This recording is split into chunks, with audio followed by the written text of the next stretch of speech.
ومن يبتغي غير الإسلام دينا فلن يقبل منه وهو في الآخرة من الخاسرين۔ پچھلے ہفتے یہاں سے بات شروع ہوئی تھی کہ جو کوئی دین اسلام کے علاوہ کوئی دین اور چاہے تو اس کو ہرگز قبول نہیں کیا جائے گا۔ اور کس انداز میں کہا جا رہا ہے اس کو دیکھیں آپ، کاش اگر ہم لوگ عربی سمجھتے۔ فَلَن يُقْبَلَ مِنْهُ، ہرگز قبول نہیں کیا جائے گا، لا نہیں ہے، ہرگز قبول نہیں کیا جائے گا۔ کہ اگر کوئی اپنی طرف سے کوئی دین بنا لے اور کہے کہ بھئی یہ بھی دین ہے، یہ بھی ہمارے بزرگوں پہ کھلا ہے، کشف ہوا ہے، الہام ہوا ہے نا، جیسا کہ کہا جاتا ہے۔ بہت سے ایسے مسائل ہیں جو الہام اور کشف کی بنیاد پر بنائے گئے، اس کا موقع نہیں ہے، اگر اس کو کھولا جائے تو آپ یقین مانی حیرت میں پڑ جائیں گے، یار یہ سب کشف اور الہام کی بنیاد پہ دین بنایا جا رہا ہے۔ دین تو واضح ہے نا، دین میں تو کہیں شک کی گنجائش نہیں ہے۔ قرآن تو یہ تو شروع ہوتا ہے الف لام میم ذالک الکتاب لا ریب فیہ۔ مشکوک دین دیا ہے اللہ نے ہم لوگوں کو؟ نعوذ باللہ، نہیں، مشکوک دین نہیں ہے، بلکہ وہ دین دیا ہے جس میں شک کی گنجائش نہیں ہے، ایسا دین دیا ہے۔ تو ظاہر سی بات ہے کہ جب اللہ رب العزت نے ایسا دین دیا ہے جس میں شک کی گنجائش نہیں ہے، تو اس کا مطلب کہ اس دین کو واضح طور پہ اللہ تعالیٰ نے بیان بھی کروایا ہے، یعنی اس کو مبہم نہیں رکھا، اس کو ایسا نہیں کیا کہ بھئی یہ دین تو آیا دنیا میں لیکن واضح نہیں ہو پایا، صحیح طریقے سے لوگوں تک پہنچ نہیں پایا، ایسا نہیں ہے۔ پھر جانتے ہیں یہ کلیم اللہ پر چلا جائے گا، نعوذ باللہ من ذالک۔ اللہ تعالیٰ نے دین کو صحیح طریقے سے پہنچانے کا انتظام نہیں کیا۔ تو اسی لیے یہاں پر کس پیشن کے ساتھ کہا جا رہا ہے نا، لا یقبلہ نہیں کہا جا رہا ہے نا، بلکہ یہ کہ ہرگز نہیں قبول کیا جائے گا۔ اگر آپ کوئی اور دین بنانے کی کوشش کریں گے یا کوئی اور دین پیش کریں گے یا کسی اور دین پر عمل کریں گے، وہ ہرگز قبول نہیں کیا جائے گا۔ دین وہ قبول کیا جائے گا جو دین آسمان سے اترا ہے، جناب محمد الرسول اللہ صلی اللہ علیہ وسلم کے ذریعے سے ہمیں اور آپ کو ملا ہے، اور وہ دین ایکسیپٹ کیا جائے گا اللہ کے ہاں اور قبول کیا جائے گا۔ تو وہ دین جو آسمان سے اترا ہے نا، بہت ٹیکنیکل بات ہے، جو آسمان سے اترا ہے وہ دین کیسے پتہ چلے گا؟ اب اس دین کی تحقیق کیسے ہوگی کہ یہ آیا، یہ دین اللہ تعالیٰ نے آسمان سے اتارا، جناب محمد رسول اللہ کے ذریعے سے ہم تک پہنچا۔ اس دین کی تحقیق، یعنی جب تک آپ اس کی تحقیق نہیں کریں گے، جب تک اس کی اسناد کو چیک نہیں کریں گے، تب تک آپ کو پتہ نہیں چلے گا آیا یہ دین لوگوں کا بنایا ہوا ہے یا اللہ کا نازل کیا ہوا ہے۔ اسی لیے آپ دیکھیں دنیا میں بہت بڑا طبقہ، دنیا میں مسلمانوں کی بات میں کر رہا ہوں، غیروں کی بات چھوڑیں آپ، مسلمانوں کا بہت بڑا، یعنی آپ یوں کہہ لیں، مبالغہ نہیں ہوگا، 80% طبقہ مسلمانوں کا جو اپنے آپ کو کلمہ کو مسلم کہتے ہیں، مسلمان ہیں، 80% طبقہ وہ دین شریعت جو اللہ نے اتارا ہے اس سے ہٹے ہوئے ہیں، اور اس چیز کو دین سمجھ رہے ہیں جو دین نہیں ہے۔ وہ دین ابھی دیکھیے ربیع الاول کا مہینہ شروع ہوا نا، آپ تو سیف ہیں علاقے میں، اللہ کا شکر ہے نا، یقین مانیے آپ پورے ہندوستان میں نکل جائیں، دین کے نام پہ وہ نوٹنکی ہوتی ہے کہ آپ شرما جائیں گے۔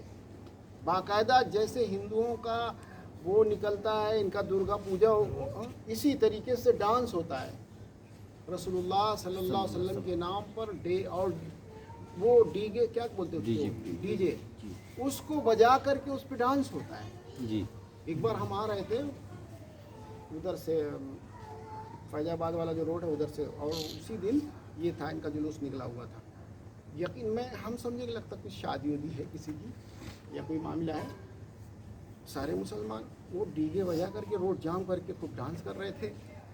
تو میں پوچھا بھائی کیا ہے؟ بولے رسول اللہ صلی اللہ علیہ وسلم کا جنم دن منا رہے ہیں۔ حیرت ہو گئی کہ اللہ یہ مسلمان یہاں۔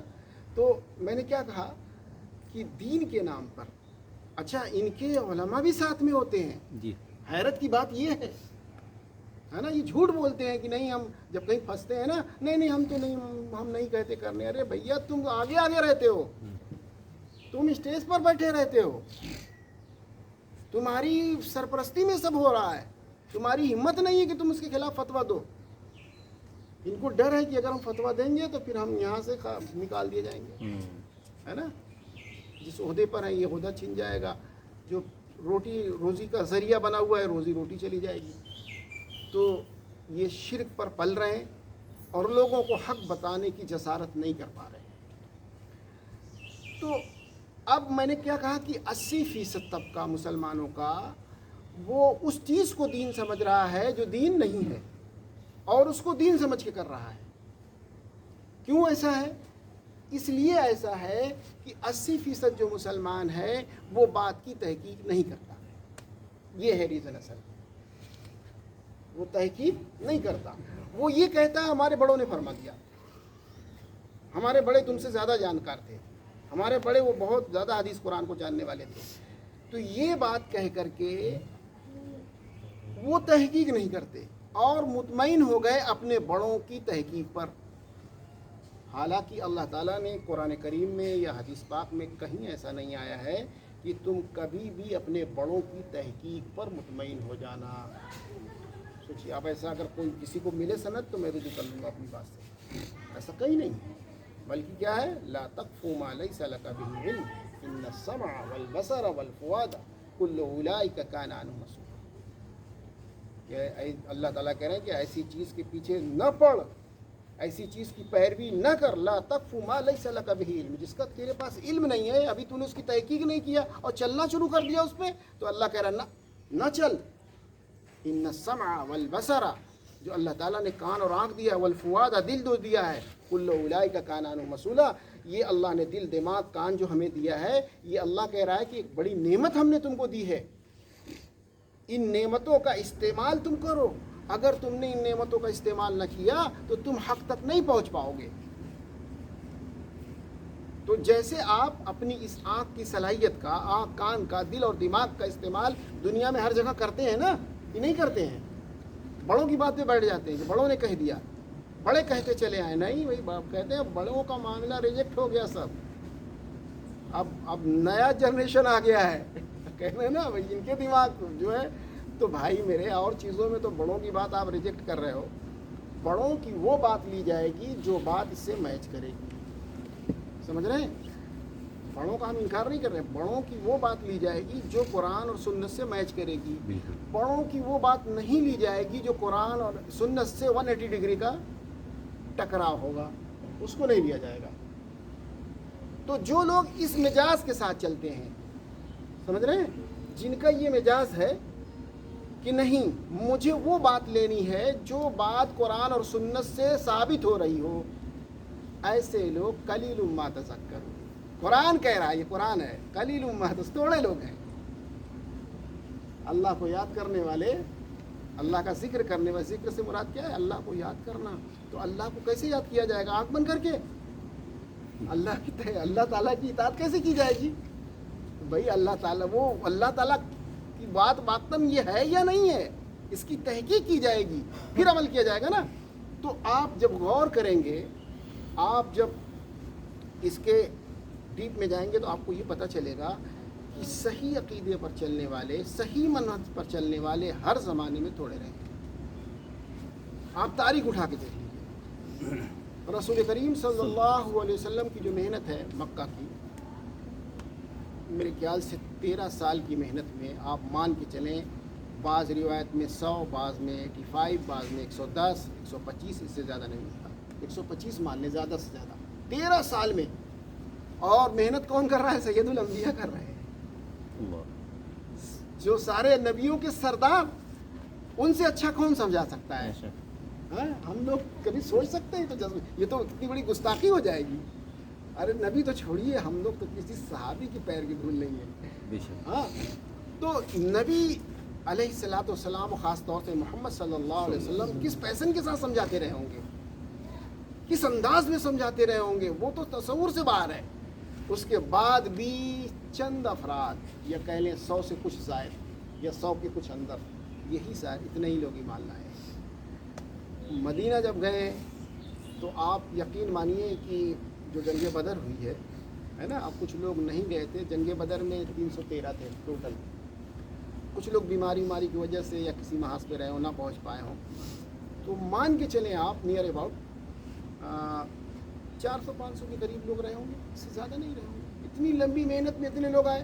وہ تو نبی کریم صلی اللہ علیہ وسلم کا جب انتقال ہوا ہے، اس وقت کی جو شارحین جو فقہا لکھتے ہیں کہ صحابہ کی جو تعداد بنی ہے پوری زندگی کی محنت میں رسول اللہ کی 1.25 لاکھ، اور آبادی کتنی ہے؟ لاکھوں کی، کروڑوں کی، پورا آپ ملا لیں، عرب ہے، مصر ہے، ایران ہے، عراق ہے نا، قطر ہے، آذربائیجان، سارے لگے ہوئے ہیں نا، ساری جگہ تو محنت صحابہ کرام کو بھیج کے چالو ہو گئی تھی۔ لیکن پھر اس کے بعد حدیث صحیح روایت کے اندر ہے کہ رسول اللہ کا ادھر انتقال ہو رہا ہے، ادھر مرتد ہونا شروع ہو گیا، ادھر انتقال ہو رہا ہے، ادھر مرتد ہونے کی خبریں آنا شروع ہو گئی کہ لوگ بہت بڑی تعداد میں مرتد ہو رہے ہیں، یعنی اسلام چھوڑ رہے ہیں۔ تو جو قرآن کہہ رہا ہے اس کی روشنی میں جو آپ کو سمجھانا چاہ رہا ہوں وہ سمجھنے کی کوشش کریے کہ جب تک آپ تحقیق کے ساتھ نہیں چلیں گے، اللہ تک قیامت آ جائے گی نہیں پہنچیں گے، سچائی کبھی آپ کو حاصل نہیں ہوگی۔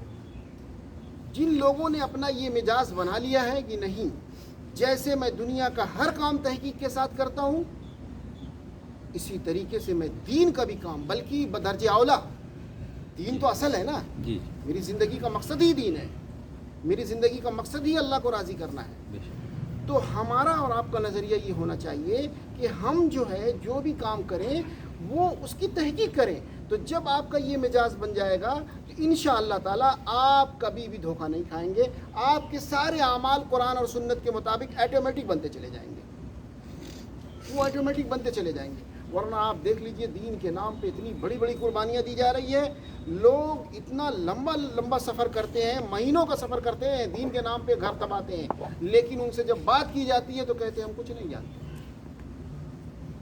جب بات کی جاتی ہے کہتے ہیں ہمارے بڑوں سے پوچھو، ہمارے علماء سے پوچھو۔ بھائی سالوں آپ لگا رہے ہو اس میں، زندگی لگا رہے ہو آپ اپنی اس میں، اور زندگی لگانے کے بعد بھی آپ کو دین کا پتہ نہیں ہے، وہ چند رٹی رٹائی باتیں آپ سنا رہے ہیں لوگوں کو۔ نماز پڑھو بھی تو سبھی جانتے ہیں، نماز پڑھو، نماز کیسے پڑھو یہ بتاؤ، یہ ہے مسئلہ۔ تو وہ اس پر نہیں آتے، کہتے ہیں نہیں یہ ہمارا کام نہیں ہے۔ تب کیسی تبلیغ کا جانتے ہیں؟ قرآن کریم کل اتنا بات تھی، پروگرام تھا وہاں ہم نے بات رکھی تھی، تھوڑا سا شارٹ کٹ رکھتے ہیں آپ کے سامنے۔ قرآن کریم نے کیا دعوت کا جو مکمل جو دعوت ہے وہ کیا ہے؟ کنتم خیر امۃ اخرجت للناس تأمرون بالمعروف وتنہون۔ دیکھیے دو چیزوں کا نام دعوت ہے، ایک اچھائی کا حکم کرنا اور دوسرے برائی سے۔ یہ کام نہیں ہو رہا ہے، یہ کام جب آپ کریں گے دشمنی ہوگی۔ اگر آپ خالی ایسے کہتے چلیں بھائی نماز پڑھا کرو یار، بہت ضروری ہے نماز پڑھنا، کوئی آپ سے دشمنی نہیں کرے گا، لکھ کے رکھ لیجئے میری بات۔ بلکہ لوگ آپ کو کہیں گے یار بڑا اچھا آدمی ہے بیچارہ، جب ملتا ہے بیچارہ نماز کے بارے میں ٹوکتے رہتا ہے، تعریف کریں گے آپ کی لوگ۔ لیکن جہاں آپ نے کہا کہ نماز پڑھا کرو، یہ نبی کا طریقہ ہے نماز پڑھنے کا، بس آپ کو ریمانڈ پہ لے لیں گے فوراً۔ سمجھ گئے آپ؟ تو یہاں یہ بتایا جا رہا ہے اس آیت کریمہ میں، یعنی انسان امت محمدیہ کو جو اللہ تعالیٰ نے سب سے اعلیٰ سب سے افضل قرار دیا ہے کہ تم سب سے اعلیٰ سب سے افضل، حالانکہ اس سے پہلے بنی اسرائیل کو اللہ تعالیٰ نے سب سے افضل بنایا تھا۔ پورے جہان والوں پر اللہ تعالیٰ فرما رہا ہے کہ ہم نے ان کو فضیلت عطا فرمائی تھی، فضلناکم علی العالمین، پورے عالم پر بنی اسرائیل کو اللہ تعالیٰ نے فضیلت دی تھی۔ لیکن ان لوگوں نے اس کام کو نہیں کیا اور بدماشی کرتے رہے تو اللہ تعالیٰ نے اس میڈل کو چھین لیا، اور چھیننے کے بعد امت محمدیہ کو عطا فرما دیا، اور کب تک کے لیے؟ ہمیشہ کے لیے عطا فرما دیا۔ کہ امت محمدیہ جو کام کرے گی وہ یہ نہیں کہے گی کہ صرف نماز پڑھو روزہ رکھو، بلکہ وہ یہ بھی کہے گی کہ یہ عمل نبی کا، یہ عمل جو کر رہے ہیں آپ، اس عمل کو ایسے کرنا ہے، اس طریقے سے جناب محمد الرسول اللہ صلی اللہ علیہ وسلم نے کر کے دکھلایا. لیکن یہ والا جو ہے نہی عن المنکر جو ہے نا، یہ ہے بہت پل سے رات، سمجھ گئے آپ. اور آدمی ہر کے درمیان میں اچھا بننا چاہتا ہے کہ میں کسی سے دشمنی مول نہیں لے جاتا. تقیہ پسند لوگ ہوتے ہیں، بہت لوگ کہتے ہیں بھیا صلح پسند. یہ صلح پسند جملہ ہی غلط ہے، سمجھ رہے ہیں؟ یہ کیا صلح پسند کا مطلب جانتے کیا ہوتا ہے؟ جیسے تو جون غلط کرا ہم نہ بول بھائی، ہم جون غلط کری تو نہ بولے. یعنی اگر ہم شرک کریں، نعوذ باللہ کچھ بھی کریں، آپ نہیں بولیں گے. آپ زنا کریں، شرک کریں، میں نہیں بولوں گا. اس کو کہتے ہیں صلح پسند. بھئی یہ دونوں صلح پسند آدمی ہیں، وہ چاہے کتنا گڑبڑ کریں یہ نہیں بولتے، وہ کتنا بھی غلط کریں یہ نہیں ہے اسلام. اسلام یہ ہے حق پرست ہو، حق پسند ہو. صلح پسند نہیں، حق پسند ہو. حق بات ہم کہیں گے، حق بات کو تسلیم کریں گے، ہے نا، اور حق بات کی دعوت چلائیں گے. یہ ہے مکمل دعوت. تو لوگ بڑی بڑی قربانیاں دیتے ہیں، بڑی بڑی قربانیاں دیتے ہیں، لیکن بیچارے وہ جو دین اللہ تعالیٰ نے پیش کیا ہے کہ اس طریقے سے آپ کو عمل کرنا ہے، اس بات سے قابل ہے. تو جب وہ عمل آپ کا رسول کریم صلی اللہ علیہ وسلم کی سنت کے مطابق نہیں ہوگا تو وہ عمل کیسے قبول ہوگا؟ یہ ہے ساری باتوں کا جو میں نے اس کو آج کھولا ہے کہ لوگ، مسلمانوں کی بڑی آبادی جو راہ حق سے ہٹی ہوئی ہے، وہ غلط چیزوں پر عمل کرتے ہوئے اس کو دین سمجھ رہی ہے، اور جو دین ہے اس کے قریبی کبھی اس کے پاس وہ بات پہنچی ہی نہیں، اور نہ اس نے جاننے کی کوشش کی. یہی وجہ ہے کہ توحید پرست، صحیح عقیدے والے، صحیح منہج پر چلنے والے ہر زمانے میں تھوڑے رہے. نبی کے زمانے میں بھی یہی بات ہوئی تھی، ما وجدنا علیہ آباءنا. کہنے لگے کہ نبی صلی اللہ علیہ وسلم سے کہا جا رہا ہے کہ نہ ہم تو اس پر چلیں گے جس پر اپنے باپ داداؤں کو پایا ہے. ہم نہیں چھوڑیں گے اپنے باپ داداؤں کی روش کو. جب پیش کی گئی دعوت تو کہنا نہ ہم نہیں چلیں گے، ہم تو اسی پر چلیں گے جس پر ہمارے باپ دادے چلتے چلے آ رہے ہیں. یہ روش یہودیوں کی روش ہے، مشرکوں کی روش ہے. مسلمان کی روش یہ ہوتی ہے کہ نہیں، ہم تو اس پر چلیں گے جس پر ہمارے آقا جناب محمد الرسول اللہ صلی اللہ علیہ وسلم نے ہمیں ڈالا ہے، اور وہ بات بغیر تحقیق کے حاصل نہیں ہوگی. اس بات کو کتنا پیشن کے ساتھ اللہ رب العزت نے بیان کیا. آگے ایک آیت اور سننے، وقت زیادہ ہو گیا. آگے اللہ تعالیٰ فرماتا ہے کیف یہدی اللہ قوما کفروا، کس طریقے سے اللہ ان لوگوں کو ہدایت دے گا. کافر ہو رہے ہیں، یعنی انکار کر رہے ہیں، دعوت حق کو انکار کر رہے ہیں. بعد ایمانہم، ایمان لانے کے بعد. دیکھیے کتنی بڑی بات کہی جا رہی ہے. اللہ کہہ رہا ہے کس طریقے سے میں ہدایت دوں انہیں. یہ ایمان لاتے ہیں اور منکر ہو رہے ہیں. ایمان لانے کے بعد وہ جو اللہ کے احکامات ہیں، اللہ تعالیٰ کی باتیں ہیں، اللہ کی توحید، اس کے منکر بن رہے ہیں. ہاں، اور پھر فرمایا وَشَهِدُوا، اور گواہی دینے کے بعد بھی، گواہی دیا، ایمان لائے اور گواہی دیا کہ میں گواہی دیتا ہوں کہ اللہ کے سوا کوئی معبود نہیں، محمد صلی اللہ علیہ وسلم اللہ کے رسول ہیں.